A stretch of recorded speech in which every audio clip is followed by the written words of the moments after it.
Professional Development at pmiscagulan.org. Now, without any further ado, I'm proud to introduce our speaker, Kevin. Kevin Holleman is a 32-year professional and a highly dynamic speaker, author, advisor, and visionary that provides riveting insights on strategy, innovation, creativity, and the high-velocity technology era that is dawning. He has spoken at some of the world's most prestigious organizations, including the United Nations, US Congress, US Strategic Command, and before multiple Fortune 500 organizations and briefed executives out of 42 countries around the world. Welcome, Kevin. Thank you. Greetings all. I'm pleased to be with you today and glad to see we've got, looks like 58 participants. And I wanted to share with you some thoughts and visions of what is about to hit all of us right in our faces in terms of projects and programs and the new skills that we're going to need to acquire in a very rapid and ongoing basis in order to meet the challenges that are starting to face us. So without any further ado, let's get started. My slides are rather full and I wanted to keep them that way so that you can download these and use them or reference them. And it's just not me speaking to a couple of snapshots or graphics. The innovative technology achievements that we have seen in the past pale to what we're about to see in the future. And we're going to go over why I believe that here in a couple of slides. We're starting to see 18 emerging technologies that are starting to become realistic solutions to real world business problems we haven't been able to solve before these technologies, were developed. They're also creating the ability to do things better than we've been able to do them before. And with that comes all the projects and initiatives that are going to be required for companies to leverage these technologies to improve their business and ongoing operations. A lot of what we're seeing is not just about change, it's about disruptive change. And what I mean by that is a lot of the mental models that we've used in the past aren't going to be appropriate for what we're using in the near term because of these technologies being put to work in the commercial marketplace. So what we're going to do is just give you a glimpse of the new technologies to give you a reference point on what changes in terms of the skills that we're going to need. And I'll end with one statement, and that is, this is no longer going to be the environment of the past where we could just do one or two continuing education programs and get by with it. We're going to need to continuously update our skill base and our knowledge set in order to meet the demands that are coming forward. The impact is going to be that great. So let's get going. Start up by the opening. We're going to set the stage as I talked about, do some near-term implications, so potential issues that are coming out, some recommendations. I want to leave some time for question and answers, and that can be about the skills or the technologies that are starting to come out and really become dominant. And we'll end with that. I saw a quote from Accenture, and I'm not a big fan of Accenture. I used to compete with them when I was at Deloitte.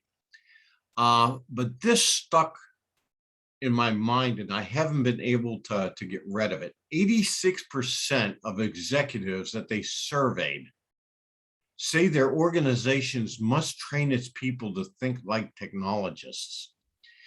And I think in just mentally digesting that, what that boils down to is the amount of new and emerging technologies that are coming out are going to be so impactful. We're going to have a cursory understanding of what they are and how they can be used in order to effectively manage projects.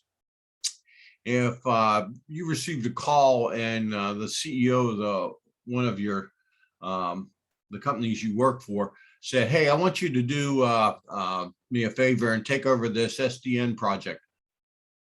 How would you respond to that? How many of you know what an SDN is? It stands for Software Defined Network, and that's just one of the changes that we're starting to see being brought about by a lot of the 18 technologies that I'm going to mention here. So with that, let's get going a little bit further. Let's talk about getting ready for all this. As these new technologies come out, they're going to create the need for organizations to respond to them in order to retain their revenue streams, their competitive status, and actually in some cases to even continue to exist. They're going to be that disruptive and call into question some of the old models, business models that we used to use. And that's all going to happen in the next 3 to 5 years. So we still got a little bit of time to get ready for all this change and to prepare ourselves. Back in July of this year, I did an article for projectmanagement.com, upskilling and reskilling, developing the power skills for tomorrow's challenges. And it talks about some of the stuff and rewriting the rules of the digital age. There was a great document that they referenced in there. It was from Deloitte back in 2017 that started to talk about rewriting those rules and what it meant to be operating in the digital age. And if you can, just do a search on that topic, and I'm sure you'll be able to find their document. It's a PDF file and you can download it. This time, the economic change that's being brought about by all the technology infusion that we're starting to see is far different from the past. If you look at the past, it was much simpler and really revolved around a single technology that came to bear, kind of like the internet era that we just went through, or the social media frenzy that we went through, and in some cases are still going through. This time, it's a lot different. And there are a lot more technological developments that are so meaningful that we have to address. A colleague conducted a morning Google search and sent it to me. And this was back in August of this year. And they started to look at what was called the creator economy. And it took a look at all those technologies that were being thrown into the marketplace at the same time. And it started to look at the impact and the opportunity that this created. And it was really interesting that when he did that search, he came up with 485,000 results. Boy, that'd be a lot of information to digest. And I have to wonder how much of it is accurate. When you compare that to where I just did it a short time ago, it's got an 8.7% increase in just 1 month. That's a lot of growth in terms of content out there and the availability of information for us to consume and prepare ourselves for this. With the introduction of all the technology and the value that this is starting to begin to create for organizations, how should you upskill and reskill in order to capture the opportunities that are being put in front of you? As I mentioned, what happens if you get asked to manage that SDN or take over the SDN project and bring it in, under budget and within the time frame? If you don't even know what SDN is, so having that cursory knowledge is becoming more and more important, and that's part of the upskilling and reskilling. So, story time. Adapting to change is quite different than it ever has been before. I was lecturing a while back, and I brought up the cyber frenzy that we've gone through. And one gentleman raised his hand and said, "Could you tell me what a distributed denial of service attack is?" And for those of you that's not in cybersecurity, you may not know what that is or have ever been struck by it, but it is one of the most dominant issues that a lot of large organizations are dealing with. And what struck me was the span from people who were not even cursory aware of what was going on in the technology space to those that actually had a firm set of understandings of what was taking place in the technology space and how we were going to address that and try to narrow that gap from the knowledgeable at an appropriate level and those that really needed to up their knowledge base and skill set. And what it came down to was we can't just have one program. We have to have programs all along the way. And this has to be continuous because of the pace of change that's taking place. How long would it take for the curriculum to be developed, reviewed, published, and sold broadly and put into our educational institutions? Was another question that came to my mind. So I started to take a look, and I found some technology courses and went out and looked at the books that was associated with those technology programs. And what was startling was the majority of the technology programs, the books were 5 to 8 years old. Now just think about what you were doing and what we were talking about 5 to 8 years ago. And think about the dramatic changes that have taken place since that period of time. Probably the most is all the remote working that we're doing now. We can't have and use what we've done in the past in terms of the development of curriculum and getting it in place and teaching it, because by the time you teach it, it's at least 5 to 8 years old based on what's covered in the textbooks. We have to come up with some new way that's much more rapid in terms of getting the curriculum developed in place for not just colleges, universities, high schools, and even grade schools, but also for the continuing education market. The best guesstimate would be that we really need to get to this 2 to 4 year time frame and get the programs up to date, in place, and taught in the classrooms. And that's even really stretching it, in my opinion. I would rather see within 2 to 3 years. How long before there are members of the workforce available with those skills based on what's just happened recently in the technology space? Do you think it's going to take for us to go through the entire process, get them hired and everything else? It's going to be substantial. You're probably talking at least 5 years. And once again, think about what we were doing 5 years ago. Those that become available early on will likely be consumed quickly by the business icons, and we're not going to be able to get them and use them in the educational space. So once again, we're still back to where we started from, of somehow needing to update the existing workforce in education and bring them up to speed on all the new technology breakthroughs that are taking place, and get them to the point where they can start to deliver the programs of quality to create the workforce of the future. Australia did an interesting estimate, and they believe that they're going to need 159,000 more tech workers by 2025. Now, Australia's sizably smaller than the United States. How many do you think the United States is going to need? How many do you think we're going to need worldwide? And how much curriculum is actually out there to create the technology workers to fill those jobs? That's a sizable problem that seems to be lurking, and it doesn't seem to be being addressed right now. So let's just talk about some of the more basic and fundamental proficiencies that we need. The World Economic Forum came out and did a really interesting estimate. And they said active learning. I think that's the ongoing learning that we're talking about here, where it's continuous. It's not, you go take 1 or 2 continuing education programs a year and that's it. It's got to be continuous, and it's got to be actually initiated by the worker themselves. Critical thinking.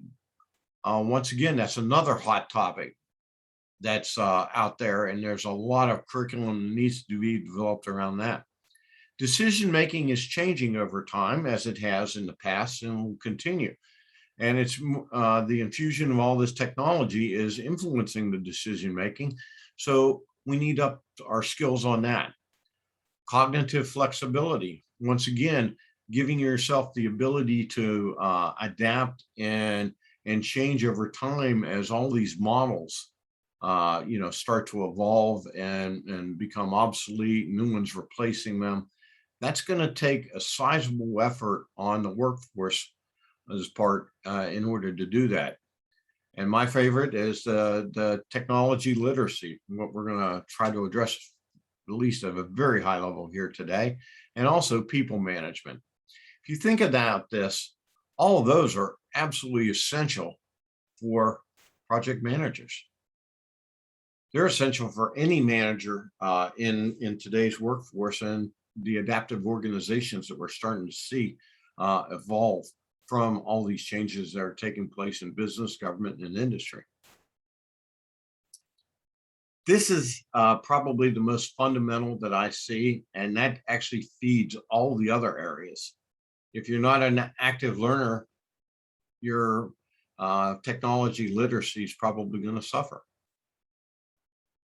Once again, my focus, obviously, on the technology aspect of it. This is my 32nd year of doing the same thing, and that's looking at emerging technologies, evaluating their impact, and actually assessing them and forecasting how best to adapt and change over time in order to meet the new demands.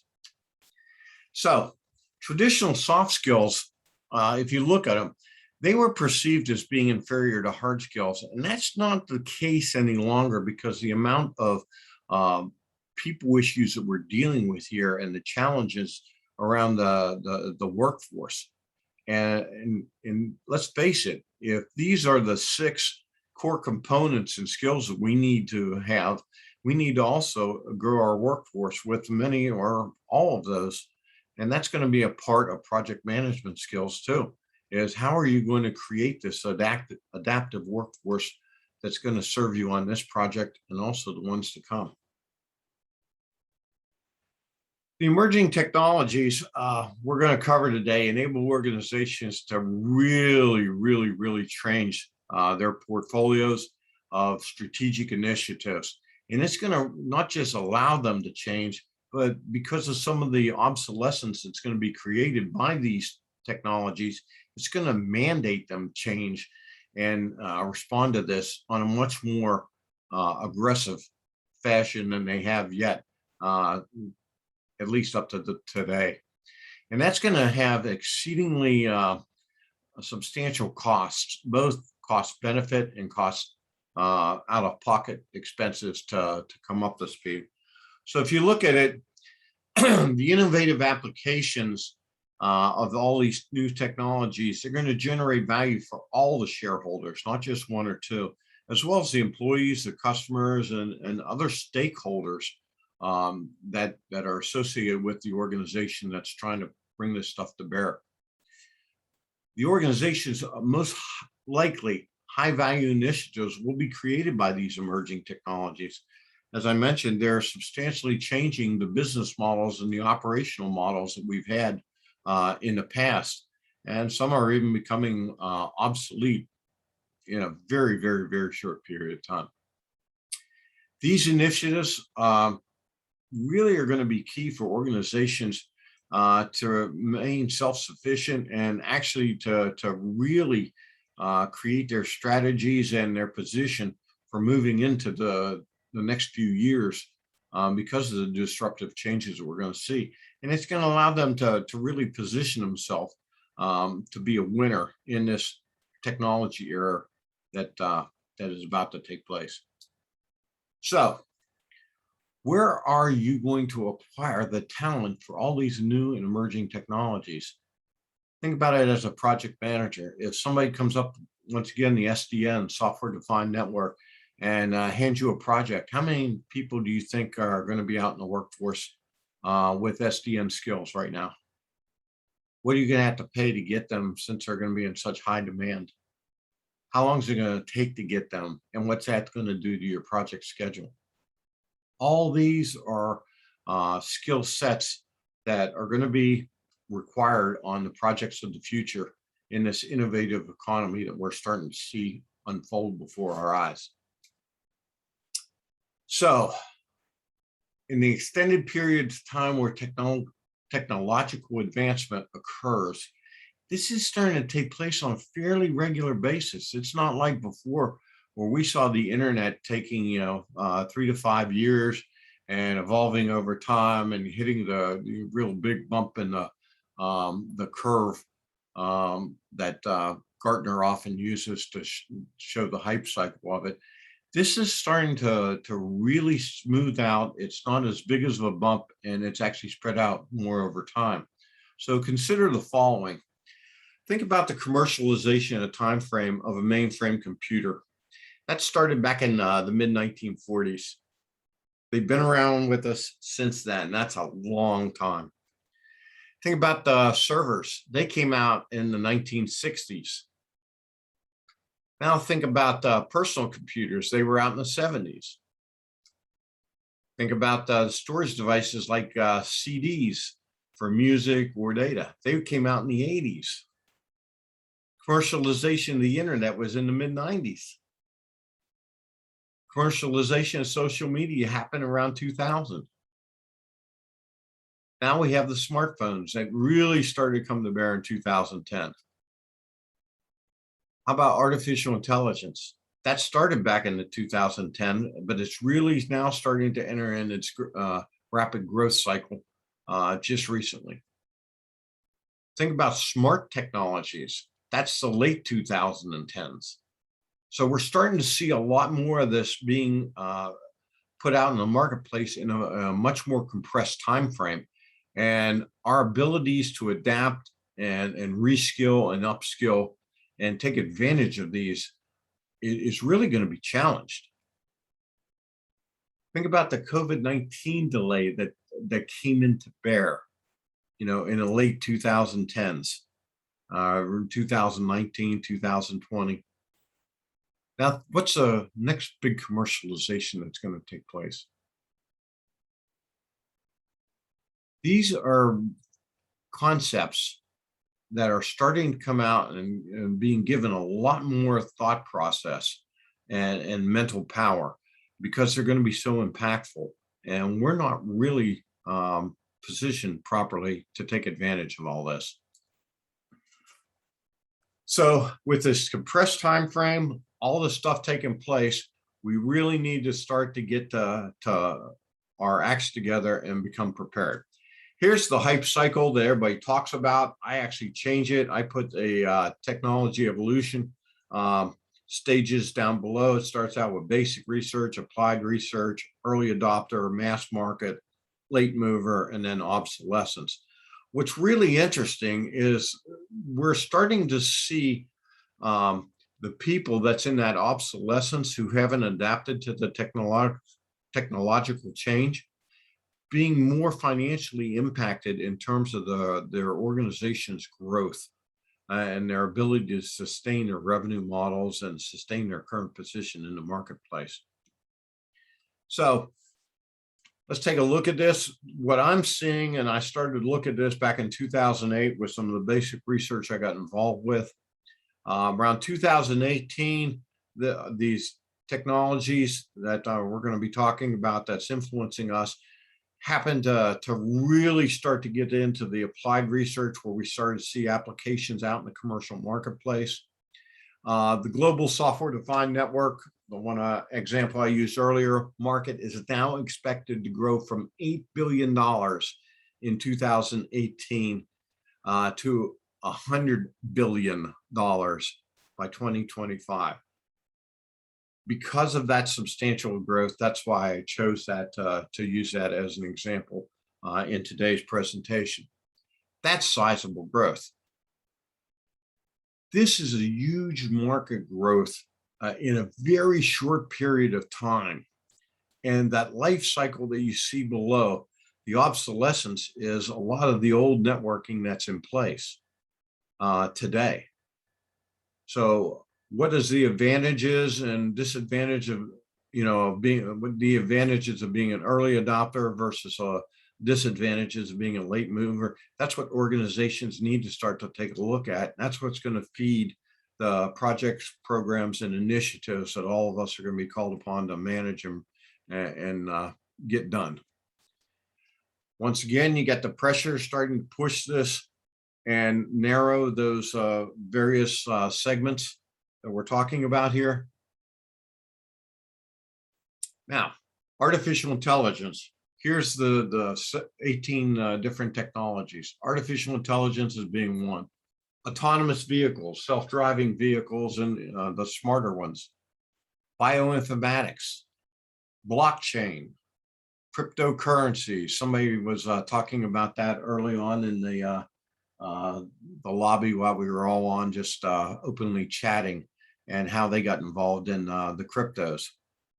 Drones, Internet of Things, smart buildings, smart cities, smart homes, smart machines, including robotics and automation, smart roadways. There's some really interesting examples of how all that ties together with the smart vehicles.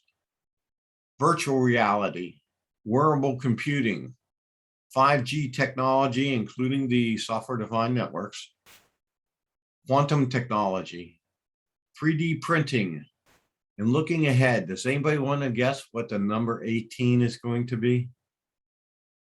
There's so much out there to choose from. This is going to be really substantive in terms of the impact that this is going to have, and the tremendous number of projects and programs that all these technologies are going to really create. And unfortunately, I don't think we're properly prepared to start delivering them as of yet. So these are the technology challenges that we're going to be faced with. That's going to form a core part of how companies are starting to and will do business in the next few years. This is going to be really, really, really interesting, because we have dual use technologies, and these technologies are starting to interact with one another. I mentioned earlier on the autonomous vehicles being tied into the smart roadways. That's going to be really substantive.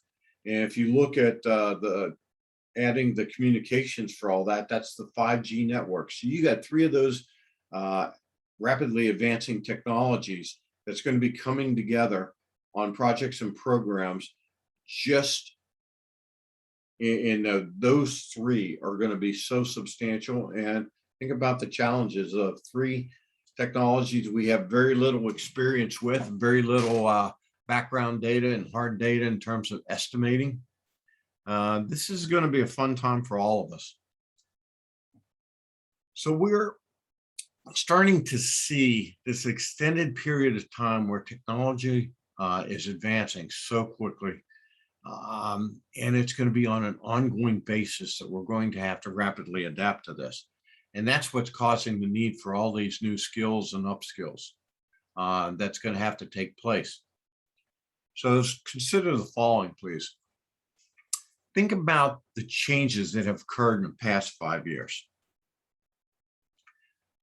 Think about how continuously connected we are today versus the way we were 5, 10 years ago. Think about the new roles that have been created in the last 5 years. In June 2021, Facebook appointed their chief business officer. Now, we haven't ever seen one before, at least in my little group that we're working with. How many of you have a chief business officer? That's a new role that they're starting to put out with new requirements for that particular position. And there's a lot of technology that's influencing the way Facebook does business nowadays. And this individual is going to be responsible for staying abreast of all the changes in that technology space, and actually how they put together their plan on bringing all this together. Think about the commercialization of all the new technologies and the emerging ones that we just went over. Think about the new skills driving, and that's being driven by those changes, and what's going to be in demand for the next 5 years. Now start to think out of the box. Give some serious thinking to the near-term necessity of reskilling yourself and upskilling yourself and the value that that could create. How prepared are you for what you just saw in terms of the technological change and some of the stuff that we just went through? Once again, this time frame is being compressed. Our actions are going to be put into play very, very shortly on most of those technologies in terms of being project managers. Think about how all those new and emerging technologies enable organizations to do things differently and to deliver return on their investment and create new value. These programs and projects are to improve the organization's operational effectiveness, and they're using those technologies as a basis to do that. And that's in the current and near-term environment that we're going to see more and more of those technologies brought to bear in order to deliver these results. Creativity and innovation is becoming more and more essential to retain your competitive advantage in today's highly competitive market. And more than any time previously, are we competing globally? The ability to do business globally has just become so easy that more and more organizations are out there, and we're actually competing with them, around the clock and around the world. It's on a daily basis. It's not like it was once every now and then. Team adaptability to all these changes that are taking place, that's essential. How do you teach and upskill and reskill to make your team adaptable to what's going on? Real example. Excuse me. There was an unscheduled meeting that was called, and it was called by a team member. And once again, we're going to get in my SDN example. And this was due to an unexpected delay, and the delay was related to SDN implementation. So team gets together and we're all sitting there. So what's your understanding of SDN at this point if you were called in to take over that project since it was in trouble? How comfortable would you be to really take on that challenge? Where would you go out and search and find somebody with the SDN skills that could explain it to you in the properly non-technical environment, not down to the bits and bytes, so to speak, but what it was, how it was to be implemented, the value of it, all the important details a project manager would need to know. Technology acronyms are quite expansive right now, and that's going to continue. So just keeping up with the acronyms, we're going to start to see some real challenges in front of us when we get into such meetings. Real world example that I just talked about stimulates your thinking a little bit. You got to be sitting there wondering, maybe after this meeting, I'm going to spend 5 minutes, go out and take a look at what SDN is. I think that would be a wise investment, to tell you the truth, given the expansive nature of that particular market. That's really explosive, growing from 8 to 100 billion in that short period of time. Digital communication networks are everywhere, and they're expanding and they're being upgraded, and they're quite common.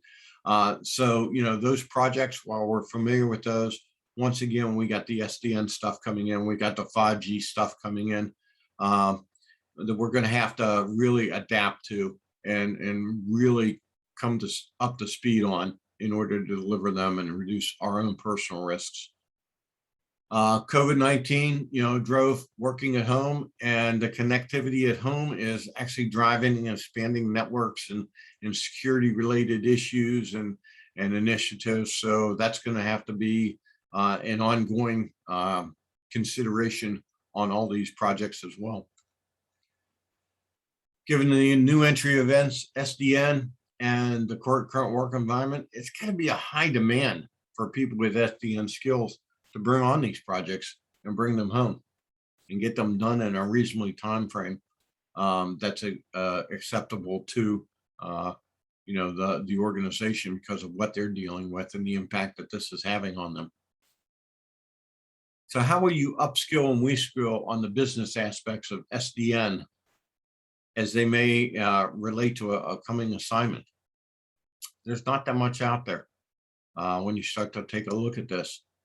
And I would have expected a lot more given the dramatic growth that's being projected for that particular technology segment. Just something you may want to think about. Once I said spend 5 minutes, take a look at SDN and see whether that's something possibly you should really invest some time with.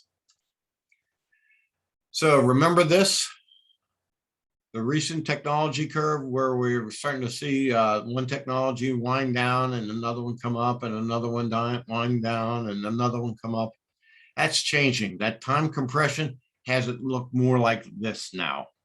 So all this is taking place at the same time.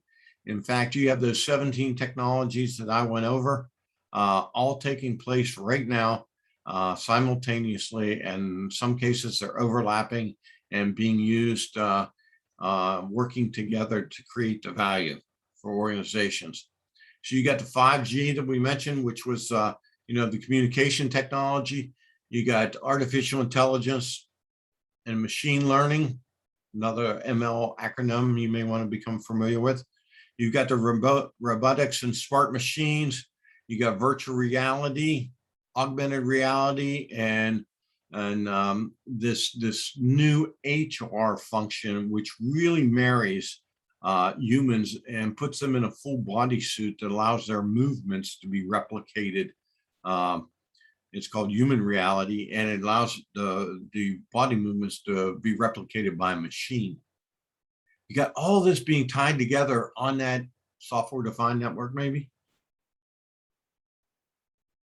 Think about that. Now we're up to about $12.8 billion from where it was just a couple of years ago in 2020, and $43 billion.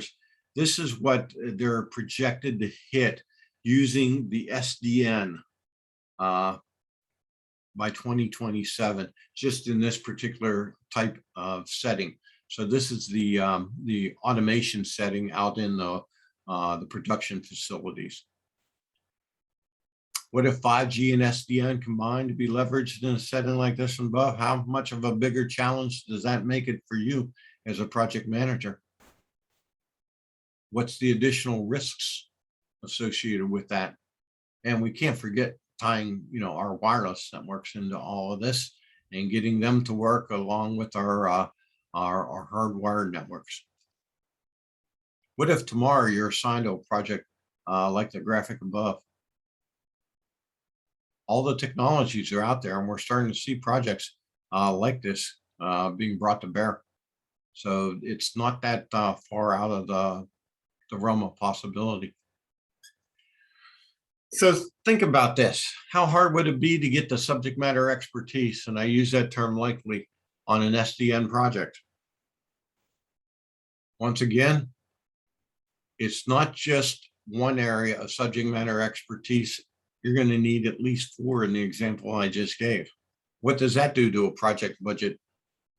How often do we allocate proper funding for such expertise to being brought in upon demand, need or demand in order to help us through some of the tougher challenges that we're going to have there? And as I mentioned before, we don't have the background data that we need in order to make informed estimates and decisions. This is all brand new. There's no historical or empirical data to go on. Currently, just over 1/3 of organizations have a formal upskilling and reskilling program specialized to really start to address the changes that we're starting to talk about here and see take place. All this could happen, and it's going to be, unfortunately, a growing part of the project and program management initiatives that we're going to be a part of and called upon to manage. Another example, BBC just published an article talking about automation could create 800 million jobs by 2030. That's the robots we're talking about, tied into the communications networks, tied into the the human reality with the bodysuits. The tech drivers that we went over earlier just drive automation out the roof in this coming time frame. The artificial intelligence, 29% of companies are adapting or adopting AI. This is going to be a huge marketplace, and the market value that they're seeing created are going to be substantial. Robotics, the 5G communications plus SDN, it all equals the automation advances that we're talking about in order to take those 800 million jobs. About 30% of companies asked are now adopting, advanced automation. And there's your VR plus AR. I think we're going to see a lot more of those type projects come to bear. Take a look at some of the market research on quantum technology. I've talked about that, and I did a webinar on it for projectmanagement.com. It's exploding as well. Not like SDN, but it's coming to bear. And it's not just one technology, it's 14 different technologies and components that are all part of this initiative that's driving forward. And there's not very many people out there that's come up to speed on this, and there are very few subject matter expertise that's out there and available. So just to wrap up real quick, the subject matter expertise poll I did out there, it's been out there for a while. Does your company have access to the required skill sets that are necessary to prepare you for the future? 38% said no, 19% were unsure, and only 44% were sure or felt confident that they were. So the question is, what skill sets do you think you need? You got a limited courseware that's available out there, so where are you going to get the training? An estimate between 21 and 40% of organizations are going to be able to adapt at the pace of change that we're currently seeing. So finally, the answer is informal training and education. These ongoing webinars like we're going through today, hopefully this provided you some insight into what's around the corner and allowed you to put together your educational and reskilling plan for yourself or your organization. Overlapping the introduction, needs support and all this. This is all got to be a part of your plan. So by the time, the course gear gets written, unfortunately, in our current model, it gets published and sold out there, that's going to be a few years old, and you're going to need to update it already. So with that, why don't we open up for some questions?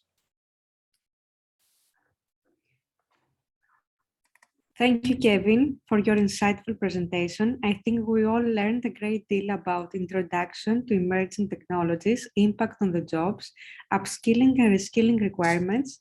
Now, I'd like to start the Q&A portion of this session. I'd like for the session to be highly interactive. Participants may unmute themselves to ask questions directly or use the chat box. And also, you can open your cameras, you can unmute yourselves, you can ask questions directly to Kevin.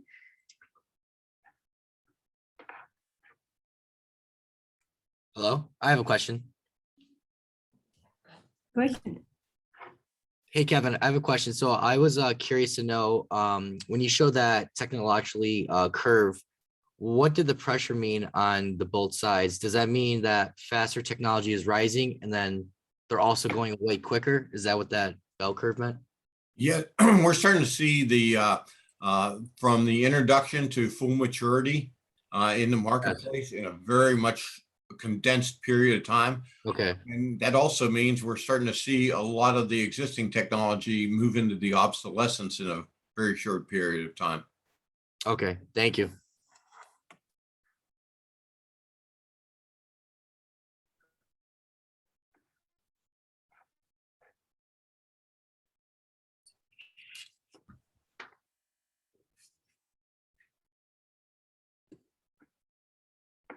We have a question on the chat. What is your perspective on personal and organization initiatives to upskill? Initiates to upskill.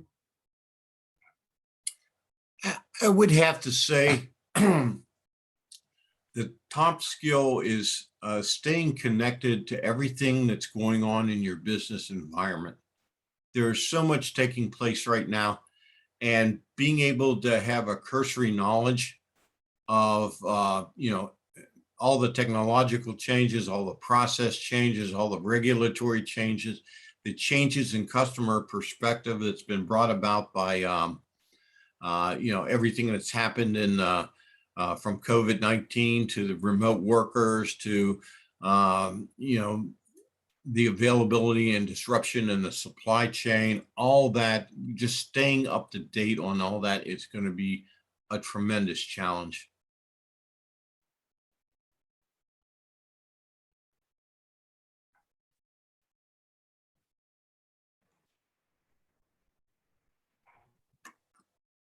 Any other question?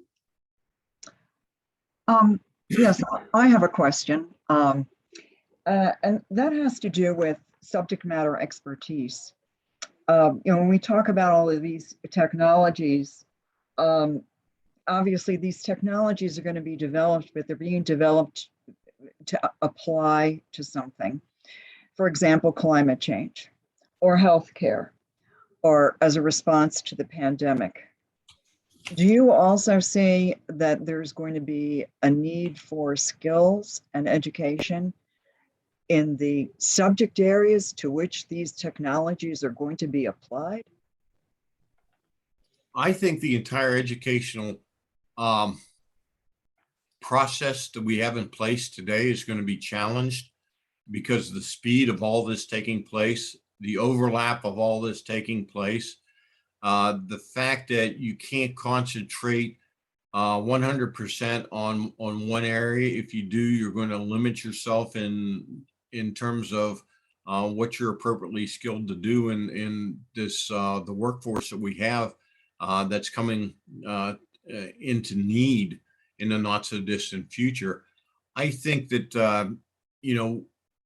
the issue is going to be this continuous ongoing learning and creating the new process so we can actually take content and get it into an appropriate format and get it delivered in terms of education and in 1 to 2 years. It has to be that condensed, and we are nowhere near that right now.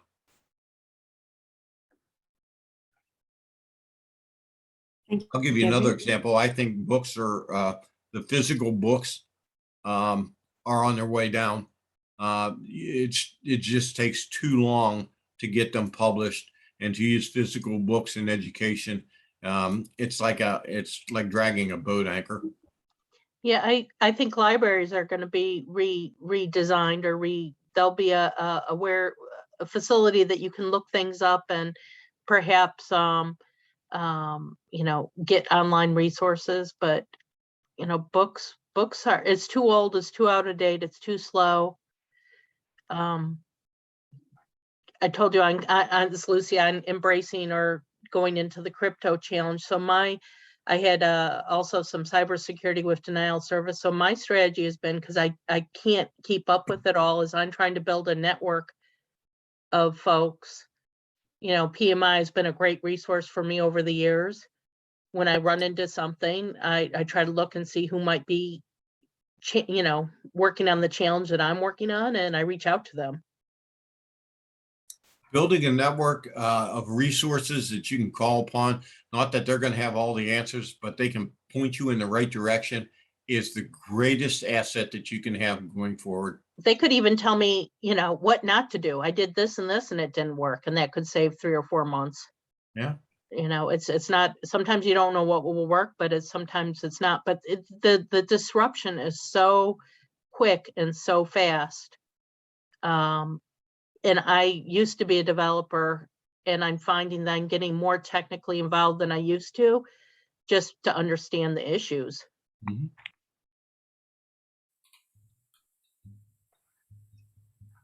It'd be really Okay. interesting to do a poll of all the participants on here, find out how many of them knew what SDN was before today.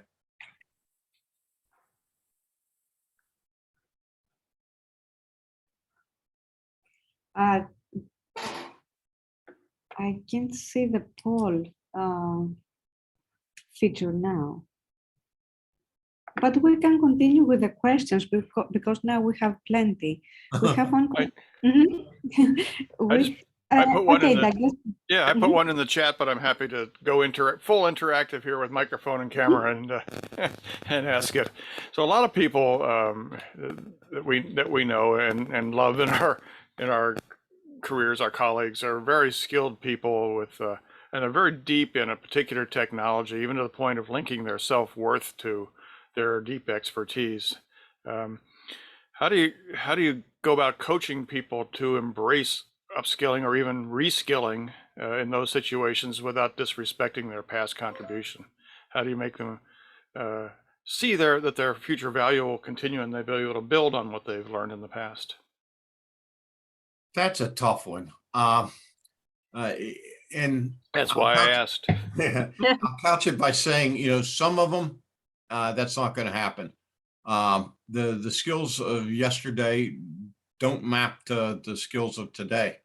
And I mean, I'll give you an example. How do you map anybody's skill into the virtual reality and interacting with a robot that's 3/4 of the way around the world just by putting on some type of a jacket and a headset? That's about as disruptive as you can get if you really think about it. But you're going to see that happening. That's going to be your doctor's visit. I guarantee you it's going to be Your a doctor's pizza's visit going to really fly in soon. on a drone. I mean, everything is changing. Just watch your kids. And to answer that question, I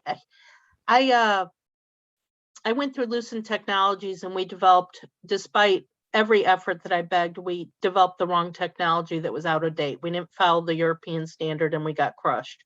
I decided at that point it was better to be mediocre in something making money than outstanding in something that was going to be out of business. So when you say, how do you get these people on board?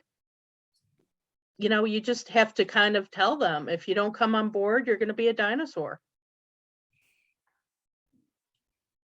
Actually, that's what you want them to understand, but how do you do that without putting them off? How do you do it in a more encouraging way, I think is what I'm trying to say. I try to partner them. I use the buddy system and I put them with a 20-year-old. Mhm. The 20-year-old, they can tell them to brush their teeth, wear their deodorant, come into office on time. They say they want to manage. How about you just make it on time to work? But then the 20-year-old is going to look at it and show them all the different ways and the different ways of doing technologies. And some of them you can't even see. I was, for the trading platform, I was testing pushing out quotes to thousands of devices. I thought I was doing great with it. I didn't have any testers, so I got some pizza and beer. I got my daughter's friends, 14, 15, 16. They were using it in such a different way. I found so many holes in the product.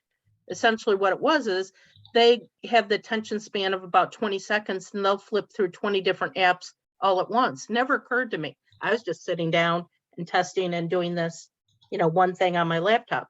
There on the highway, on a skateboard, whatever, doing LinkedIn, taking a phone call, coming back. So I realized I had to retain the state of what they were doing when they were doing it. And if they couldn't do it in 3 clicks, their attention span was gone. So it's just another point of view. Tie the younger ones with the experienced ones. They both bring each other up. Good point, Lucy. I think that we can have one more question. Can you cite an example of soft skills and hard skills that's starting to be equal? Soft skills gets back to the previous question. How great soft skill is being able to show people how times have changed and that's impacting them directly in terms of the value that they're providing their employer. And, that's going to become much more difficult. How do you, start to really prepare yourself as a manager or a project manager of dealing with the implications of the new projects that we're creating are going to be part of that $800 million jobs that go bye-bye in the next few years. So we're going to have the soft skills to really coach and bring people along, given the level of disruption that we're starting to see and are going to continue to see over the next few years. The hard skills is kind of like what I'm talking about here today, and that's the hard skill is understanding at an operational level and a functional level the 17 new technologies, and actually doing the assessment on how which ones are the most likely to be brought to bear by your organization and have the most impact on your organization, so that you can prepare yourself and get ready to deliver those type projects as they start to be assigned to you. And one more last question. What do you see as cognitive flexibility? From Curtis.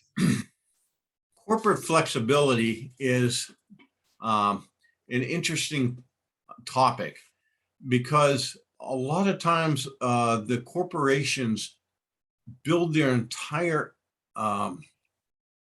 operations around a concept or a vision of the future. And when that vision of the future is either no longer valid or greatly diminished and requires substantive change, that becomes quite hard for a lot of entities that have invested so much time and effort and money in to creating the image that they have right now. And along with the corporation, remember, you've actually asked people to become and put their careers on those particular capabilities. So you're going to have to give them the reassurance that there's something in it for them in the future, that they're not just going to be left, okay, you served your purpose back then when this was important, but you're no longer important. So it's being able to continuously monitor, evaluate what's most impactful to them, and to look at these emerging technologies and saying, okay, this is where we're most likely to invest and get the greatest benefit from, and this is the time frame we need to get that taken care of. That creates the corporate flexibility. Thank you, Kevin. Thank you so much. This brings us to the conclusion of our session.